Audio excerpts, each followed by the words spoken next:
All right, now let's talk about deal structure. You might say, Vinny, oh my gosh, I'm getting on the loan, I'm guaranteeing the loan. Am I going to make any money? You bet you will.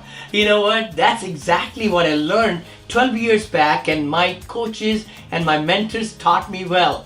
And I have stayed the course same way for the last 10, 11 years. And what it is that you will get the whole, when you do the underwriting, extensive underwriting, like we discussed in the last plate, you will find that the cash on cash is huge. So that has to be now split.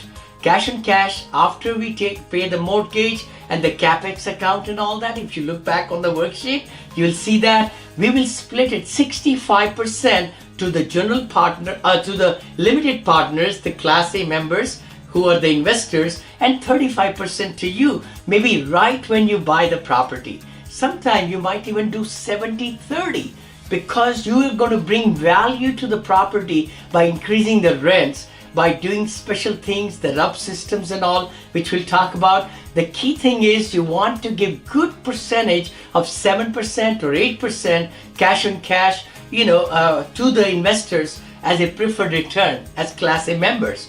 But then you also want to make sure you add value, and then now the increase in rent and decrease in the expenses will increase the cash on cash, right? We call it cash flow or cash every year, and that's when you can change the split.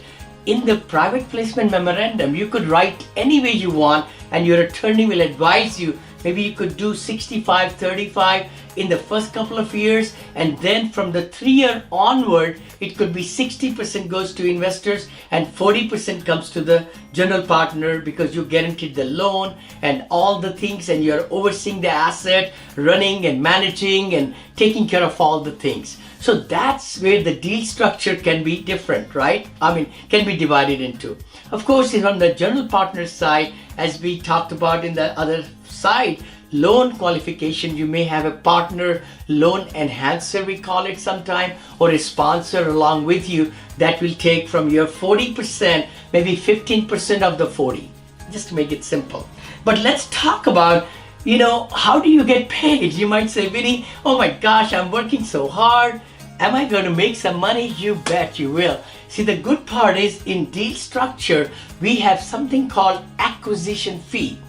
Acquisition due diligence fee, it's called in the term, and that is from 3 to 5% of the sales price, purchase price of the property. So if you buy a $5 million property, about 3% is $150,000 will come in your pocket the day you close the deal. And what that is for all the hard work and all the training you've gone through, all the different things you have gone through to find the deal, underwrite the deal, make sure it's all done correctly, and then getting the team together, getting the investors together, the legal structure, everything. So you're doing lots of stuff. So that's why 3% to 5%, I charge about 4% most all the time. Like my deals, if they are 10 million or 20 million, I charge the same 4. And that's the good payday of 400,000 or 800,000, at the day of closing. So you will also achieve that if you follow all these lessons and all the different things and start thinking big, because it's extra numbers, extra zeros. That's all it is. With larger properties, if you get more investor base, they can bring more money and you can buy bigger properties. It's so simple. But let's also talk about how do we distribute our investors. Not only the cash flow goes out every quarter, we pay every quarter, and you can too. And that way you give the 65% of the cash flow going to them and 35%, and then every quarter we are able to give them 1/4 of that. Right? Every quarter. And then at the end of the year, we find out how did the property perform. And if the 65-35 brings higher percentage than you paid them, we give that in the fourth quarter.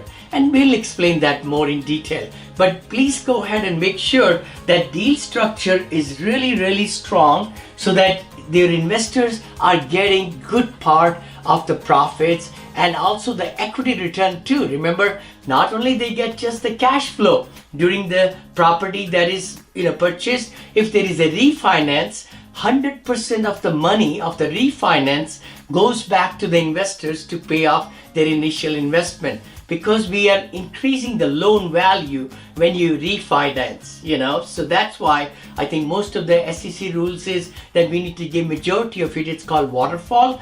You give it back, and then the investors get the preferred returns on the money that's left behind into the deal, but they still get 65 or 40%, 65-35 or 60-40, however you planned it, for the equity gain when you sell the asset.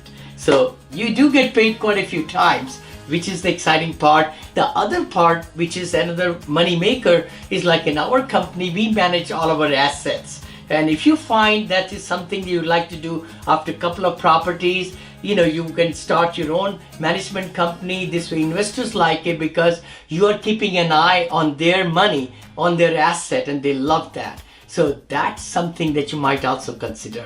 But have a great one. Please download these great documents we have for you and crush it. And just action step I'll discuss right now.